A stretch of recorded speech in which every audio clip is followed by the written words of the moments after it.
ఎలాంటి సందర్భంలో కానీ ఒక నటి ఒక స్థాయికి వచ్చింది అంటే కేవలం స్వయం కృషి అని చెప్పుకోవాలి. అలాంటి సందర్భంలో తమన్నా గురించి మనం తప్పకుండా ప్రస్తావించుకోవాలని చెప్పాలి. ఎందుకంటే ఒక మామూలు ఫెయిర్ అండ్ లవ్లీ యాడ్ హీరోయిన్గా స్టార్ట్ అయినటువంటి తమన్నా కెరియర్ కేవలం 16 సంవత్సరాల్లోనే ఫస్ట్గా తాను మేకప్ వేసుకోవటం జరిగింది. అయితే అప్పుడు మనోజ్ హీరోగా వచ్చినటువంటి శ్రీ చిత్రానికి సంబంధించి తొలిసారిగా తమన్నాని హీరోయిన్గా తీసుకోవటం జరిగింది. అయితే ఆ సినిమా ఎక్కువగా ఆడలేదు అండ్ జన ఆదరణని పొందలేదు కాబట్టి ఇంకొక 2 సంవత్సరాల తర్వాత శేఖర్ కమ్ముల దర్శకత్వంలో వచ్చినటువంటి హ్యాపీ డేస్ చిత్రం నిజంగానే తమన్నాకి హ్యాపీ డేస్ తీసుకొచ్చిందని చెప్పాలి. ఎందుకంటే అది చాలా తక్కువ బడ్జెట్తో తీసుకున్నటువంటి చిత్రంగా చెప్పుకోవచ్చు అండ్ కాలేజ్ స్టూడెంట్స్కి సంబంధించినటువంటి చిత్రం అండ్ చాలా భావోద్వేగాలతో ఉన్నటువంటి చిత్రంగా చెప్పుకోవచ్చు. ఎందుకంటే చిత్రాన్ని పూర్తిగా ఒక థిన్ లైన్తో శేఖర్ కమ్ముల గారు దర్శకత్వం వహించినప్పటికీ ఆ చిత్రంలో పారితోషికం ఏమాత్రం లేకుండా అసలు పారితోషికం అడగకుండానే ఆ చిత్రంలో మెయిన్ హీరోయిన్గా తమన్నాని తీసుకోవటం జరిగింది. అయితే అక్కడి నుంచి నిజంగా తమన్నా కెరియర్ స్టార్ట్ అయిందని చెప్పాలి. అందుకే చాలామంది అనుకుంటుంటారు హ్యాపీ డేస్ చిత్రమే తమన్నాకి తొలి చిత్రం అని, కానీ అసలు మాత్రం అది కాదు అని ఇప్పుడు కొంతమందికి తెలిసి ఉంటుంది. సో తెలిసిన వాళ్ళకి కొంచెం పక్కన పెట్టండి ఈ విషయం, అది తెలియని వాళ్ళకు మాత్రం చెప్తున్నాను.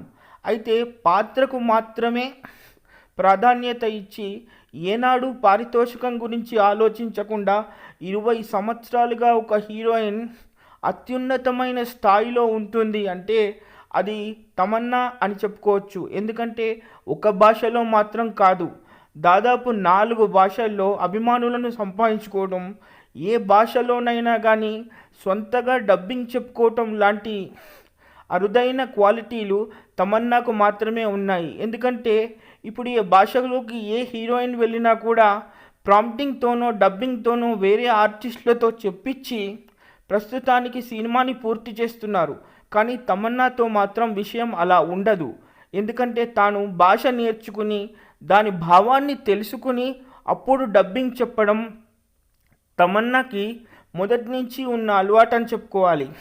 అంతేకాదు మెగాస్టార్ చిరంజీవి గారితో బోలా శంకర్, సైనా నరసింహారెడ్డి లాంటి చిత్రాలే చేయడం కాకుండా రామ్ చరణ్తో రచ్చ లాంటి సూపర్ హిట్ చేసింది కూడా తమన్నాని. అంతేకాదు మన అల్లు అర్జున్తో బద్రీనాథ్ చిత్రం చేయడం కూడా వివి వినాయక్ గారి దర్శకత్వంలో సినిమా మాత్రం అద్భుతమైనటువంటి మ్యూజికల్ హిట్ కావటానికి నిజంగా అటు అల్లు అర్జున్ తమన్నా కెమిస్ట్రీ అని చెప్పుకోవచ్చు. అంతేకాదు చాలా సందర్భాల్లో హీరోలకి కూడా లక్కీ గోల్డెన్ గర్ల్గా ప్రస్తుతానికి తమన్నానే ఉంది అని చెప్పాలి. అంతేకాదు ఇప్పుడు ప్రస్తుతానికి 2026లో మనం అడుగుపెట్టబోతున్నాం. అలాంటి సందర్భంలో 10 సినిమాలు చేతిలో ఉండి 6 సంవత్సరాల వరకు తన డైరీ ఖాళీ లేకుండా గడుపుతుంది ఒక హీరోయిన్ అంటే అది కేవలం తమన్నా భాటియా అని చెప్పుకోవచ్చు. ఇందులో 5 హిందీ సినిమాలు, 4 తెలుగు సినిమాలు, 3 తమిళ్ సినిమాలు, దాంతోపాటు 2 వెబ్ సిరీస్లు ఉండడం ముఖ్యంగా చెప్పుకోవచ్చు. అయితే వెబ్ సిరీస్ల విషయానికి వస్తే I want a partner, love story 2 అనే చిత్రాలు నిజంగా అమెజాన్ ప్రైమ్ని, నెట్ఫ్లిక్స్ని ఒక స్థాయిలో నిలబెట్టినటువంటి చిత్రాలు. అయితే ప్రస్తుతానికి ఏ సందర్భంలో చూసినా కానీ తమన్నా హీరోయిన్గా ఉన్నప్పుడు బాలీవుడ్లో మాత్రం మార్కెట్ అద్భుతంగా ఉంటుంది అని చెప్పాలి. అంతేకాదు చాలా కామెడీ సినిమాల్లో కూడా తమన్నాకి ఒక టిపికల్ కామెడీ నేచర్ ఉంది. దానికి సంబంధించి ఒక ముఖ్యమైన కారణంగా కెమెరామెన్ గంగతో రాంబాబు చిత్రాన్ని మనం తీసుకోవచ్చు అని చెప్పాలి. ఎందుకంటే ఎప్పుడు చూసినా హీరోయిన్లు అంటే కేవలం పాటలు మాత్రమే అనుకుంటారు. కానీ కెమెరామెన్ గంగతో రాంబాబులో మాత్రం ప్రస్తుతానికి హీరోయిన్ల మధ్య వచ్చే కామెడీ సన్నివేశాలకు సంబంధించి ఎంతోమంది రిపీట్ ఆడియన్స్ రావటం జరిగింది. అయితే అది రాజకీయాలతో చేశారు కాబట్టి చిత్రాన్ని ఒకే రకంగా చూస్తారు.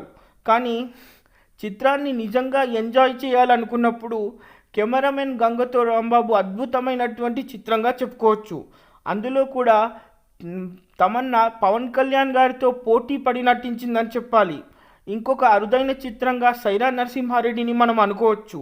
ఎందుకంటే కేవలం 10 రోజులు మాత్రమే షూటింగ్ చేయాలి అండ్ పాత్ర కేవలం సందర్భం బట్టి మాత్రమే ఉంటుంది.